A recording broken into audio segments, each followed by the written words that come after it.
first thing you think of when someone says the words Call of Duty to you? For most people, the first thing that comes to mind would probably be high-octane, rage-inducing, time-consuming multiplayer action. For me, however, the first thing that comes to mind is the multitude of hours I've spent playing their campaigns over the years. So, when Infinity Ward dropped Call of Duty Modern Warfare 2 Campaign Remastered, I was excited to dive back into that campaign I remember so fondly. From all the videos I've watched in the past few years to the memes about certain story beats, Modern Warfare 2's campaign sits on a high platform of nostalgia for me. So, naturally, it had a lot to live up to, and I'm pleased to say that for the most part, it fulfilled my lofty expectations. Originally released in 2009 and published by the now revered studio Infinity Ward, Call of Duty Modern Warfare 2 was riding on a huge wave started by its little brother Call of Duty 4 Modern Warfare, and Treyarch's latest release and critical success, World at War. The game released with both a campaign and of course the multiplayer the Call of Duty series had become known for, and was reviewed exceptionally well.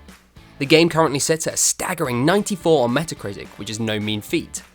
For years after its release, players continue to love on and cry out for a remaster of this beloved game on the new generation, especially in the wake of more recently disappointing Call of Duty games, not naming any in particular. Picking up right where Call of Duty 4 Modern Warfare's campaign ended, similar to its predecessor, you play as two soldiers on two different fronts. For the British Task Force 141, you play as Sergeant Gary Roach Sanderson, and for the American Rangers, Private James Ramirez. The nostalgia at the game's intro hit me like a ton of bricks, and from there we dive right into the campaign. The story follows the 141, led by now Captain and Modern Warfare's playable character, Soap McTavish, as they hunt down Zakhaev's right-hand man, Vladimir Makarov, leader of the Russian extremist group attacking the eastern seaboard of the United States. The story itself is quite basic, and if you haven't played the previous iteration's campaign, then many of the finer plot points will almost certainly be lost on you. Even I, who played the previous campaign quite recently, was lost at points, as the real storytelling of the game comes in miniature cutscenes between each level. If you aren't 100% focused on what these clips are telling you, then it's incredibly easy to wonder why on earth you're doing what you're doing during the next mission. To its credit, however, the story does take you across a multitude of different and exciting locations, ranging from icy cliffsides where you stealthily infiltrate a military base, civilian-filled favelas in Rio de Janeiro, where one misplaced bullet can send you back to the previous checkpoint, to burning cities on the brink of collapse where you can barely see the sky for all the bullets and machinery circling around you. Call of Duty certainly knows how to pull off the spectacular. Its set pieces are always second to none, and this game has them by the bucket load. Moments where you aren't thinking about anything other than what's happening on the screen, completely immersed in the absurdity of the situation you find yourself in, blood pumping as you dodge enemies, round corners and shoot your way to the objective in sight. There is very little time in this game for you to be bored.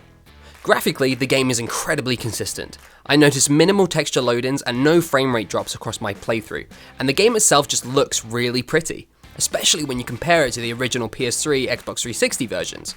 The remaster isn't just an up-res, but something which obviously took a great deal of time and love to get looking as good as it does. I will say, however, that compared to the most recent Call of Duty, the graphics do fall slightly short, and being that it was released while the latest Modern Warfare is still the main Call of Duty game on the market, it's hard not to compare the two. The voice acting in the game is really on point, and it's something which I don't think the Call of Duty series as a whole gets enough credit for. Each character is incredibly well acted and realised. Despite the fact that they are all playing over-the-top characters, their work is very believable and immerses you in the story. The very fact that some of the characters in this game have become gaming icons is testament to the work done by the actors in their separate roles.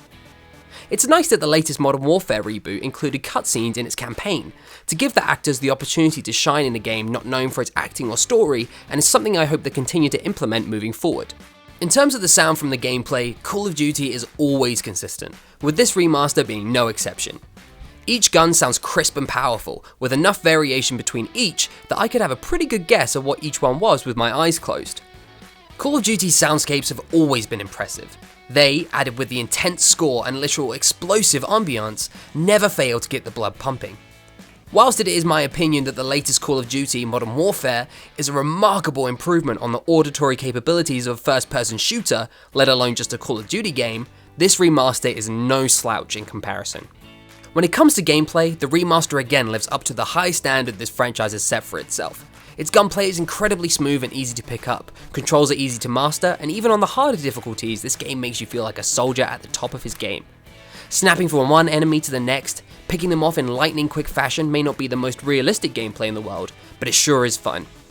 Very rarely did I feel encumbered by my character's body during the game, squeezing through windows and tight alleyways with relative ease. 1 or 2 times I did get caught on ledges that were seemingly simple to navigate that ended up in my dying, but these were few and far between and didn't really detract from my experience with the game. The guns themselves were always fun to use, but again, when compared with the latest Call of Duty, the guns in this game feel like ones you might pick up at Toys R Us instead of a real weapon of war. The sound of the weapons certainly doesn't match the feel of them, with virtually no detectable recoil in any of the guns and no real incentive to use any gun other than the one which is given to you at the start of each mission.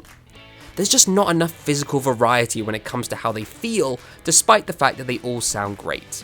After I finished the roughly 5 to 6 hour campaign, I was satisfied in the journey I had gone on. I had accomplished my mission and saved the world, but something felt like it was missing, and then I realized what it was. This was when I would jump straight into the multiplayer with my friends. I'd beaten the campaign, gotten a feel for the new mechanics of the game, and was ready to test my skills against real-world opponents, but my excitement was all for naught. There is no multiplayer in this remaster, and no Spec Ops either, in which I spent a great amount of time playing with my buddies as a younger man.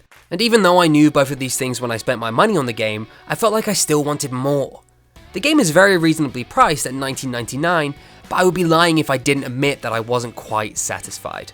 Call of Duty Modern Warfare 2 Campaign Remastered is a game that had me excited to play it, thrilled when I was doing so, and disappointed when it ended. Not in a way where I felt like I'd been cheated out of something I deserved, but disappointed because this game could so definitely be more than what it is. Fans across the world are positively screaming for a remaster of Modern Warfare 2's multiplayer, and this campaign feels like they're giving an entire collection of gamers blue balls for something that probably won't ever materialize. If you really love Call of Duty campaigns, then I would definitely recommend this remaster to you. But if you're a guy who always jumped straight into multiplayer and played the campaign when his friends weren't online, I'd give this a hard pass. Because all it will do is make you miss the days of akimbo model shotguns and tactical nuke kill streaks.